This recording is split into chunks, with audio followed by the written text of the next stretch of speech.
وہ بیوی جس کے پاس اتنا مال تھا، وہ بیوی جس کے پاس اتنی دولت تھی، اس کے پاس آخری وقت میں پہننے کے لیے کفن نہیں تھا۔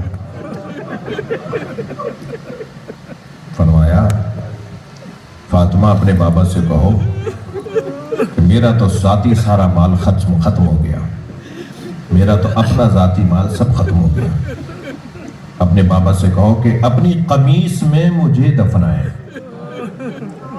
مجھے کفن کے طور پر اپنی قمیص پہناتے ہیں، میں کل قیامت میں نبی کے لباس میں اٹھائی جاؤں گی۔ اور پھر فرمایا کہ یا رسول اللہ میری ذاتی چیزیں ساری میری فاطمہ کو دے دیجیے۔ جب میری فاطمہ کی شادی ہو، 5 سال کی عمر میں جناب زہرا 5 سال کی عمر میں جناب زہرا ہماری روایات کے مطابق، اہل سنت کی روایات کے مطابق 10 سال کی عمر ہے جناب زہرا کی، ہمارے یہاں کچھ علماء نے بیان کیا 5 سال کی عمر تھی جب بی بی یتیم ہوئی ہیں، ماں سے محروم ہوئی ہیں۔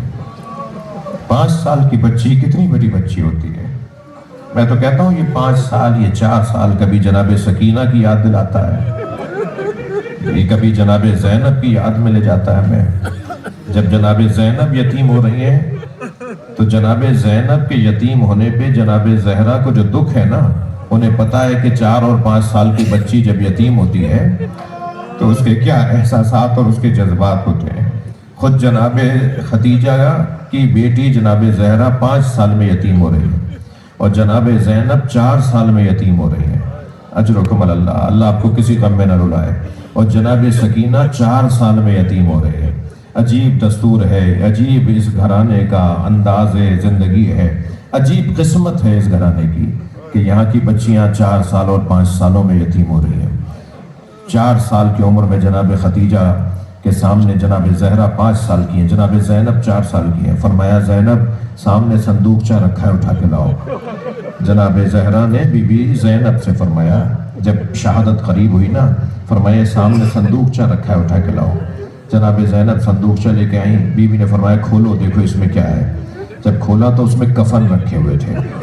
فرمایا زینب جنت سے جبریل 5 پنجتن کے کفن لے کر آئے تھے، ایک کفن تمہارے بابا نے میرے بابا کو دے دیا ہے، باقی یہ 4 کفن ہیں، یہ مجھے دکھاتی رہو، میں بتاتی رہوں کون سا کفن کس کا ہے۔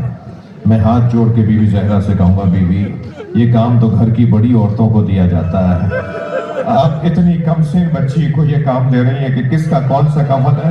اجرکم اللہ، عجب نہیں جناب زہرا کی آواز آئے میری زینب کا بڑا حوصلہ ہے، یہ 70 قدم کے فاصلے سے بھائی کو ذبح ہوتے ہوئے دیکھے گی، یہ بھائی کے جگر کے ٹکڑے تشت میں نکلتے ہوئے دیکھے گی، میری زینب کا بہت بڑا حوصلہ ہے۔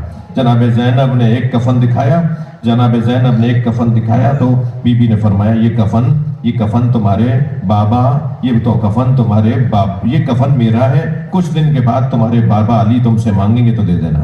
دوسرا کفن دیکھ کے فرمایا کچھ مدت کے بعد تمہارا بھائی حسن تم سے کہے گا بابا علی کا کفن لے آؤ، یہ بابا علی کا کفن ہے۔ تیسرا کفن دیکھ کے فرمایا کچھ مدت کے بعد تمہارا بھائی حسین آ کے کہے گا بھائی حسن کا کفن لے آؤ، تو یہ حسن کا کفن ہے۔ اب آخری کفن رہ گیا، رو کر فرمایا یہ کفن بھی بھائی حسن کا ہے، یہ دوسرا کفن بھی بھائی حسن کا ہے۔ تو جناب زینب کم سن تھی نا، تو فوراً فرمایا اماں بھائی حسین کا کفن کون سا ہے؟ تو فرمایا حسین کا کفن جنت سے نہیں آیا، میرا بچہ بغیر کفن کے کربلا کے میدان میں دفنا دیا گیا۔ اللہ لعنت اللہ علی الظالمین۔ یا اللہ ان آوازوں پہ رحمت نازل فرما، رونے والوں کی توفیقات میں اضافہ فرما۔